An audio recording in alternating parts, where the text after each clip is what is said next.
Maidarpura police station વિસ્તારમાં hotel રૂમમાં બાંગ્લાદેશી મહિલાઓ રાખી ચલાવવામાં આવતા દેહ વ્યાપારની ગેરકાયદેસર પ્રવૃત્તિ કરનાર દલાલ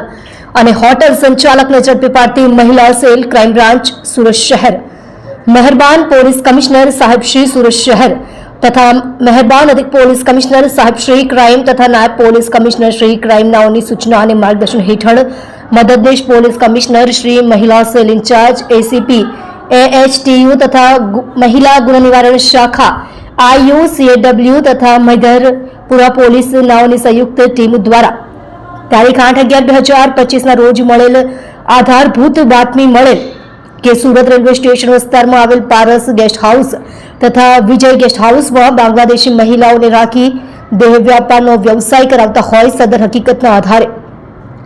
તેમજ મૈદરપુરા પોલીસના માણસોને સાથે રાખી માહિતી વેરીફાઈ કરાવતા સદર માહિતી હકીકતલક્ષી જણાઈ આવતા સંયુક્ત પોલીસ ટીમ દ્વારા સુરત સેન્ટ્રલ રેલવે સ્ટેશનની નજીકના વિસ્તારમાં આવેલ પારસ ગેસ્ટ હાઉસ તથા વિજય ગેસ્ટ હાઉસમાં એક સાથે ચાલતા ગેરકાયદેસર દેહ વ્યાપારના વ્યવસાય પર રેડ કરવામાં આવેલ સદર ગેસ્ટ હાઉસમાં દેહ વેપાર વ્યવસાય અર્થે મહિલાઓને રાખી તેઓ પાસે દેહ વ્યાપાર કરાવી તેમને મળેલ આર્થિક રકમમાંથી કમિશન મેળવી આવેલ ગ્રાહકોને પોતાના ગેસ્ટ હાઉસમાં રૂમ ઉપલબ્ધ કરાવી સંચાલન કરતા પારસ ગેસ્ટ હાઉસના સંચાલક નરેશ અમલાભાઈ ગામિત નાઓને પકડી પાડી તેને સાથે રાખી ચેક કરતા બંને ગેસ્ટ હાઉસમાંથી કુલ 3 ગ્રાહક તેમજ 5 ભોગ બનનાર મહિલાઓ મળી આવેલ જેમની પૂછપરછ કરતા તેમાંથી 3 મહિલાઓ કલકત્તા પશ્ચિમ બંગાળની રહેવાસી તેમજ 2 મહિલાઓ પોતે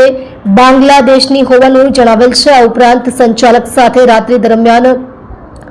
હોટલ સંભાળતા તથા મદદગારી કરતા અન્ય એક ઇસમને પકડી પાડવામાં આવેલ છે તેમજ રેડ દરમિયાન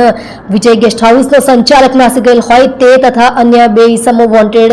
જાહેર કરવામાં આવેલ છે. સદર રેડ દરમિયાન મોબાઈલ નંગ 6 રોકડા રૂપિયા 10,500 પોસ્ટર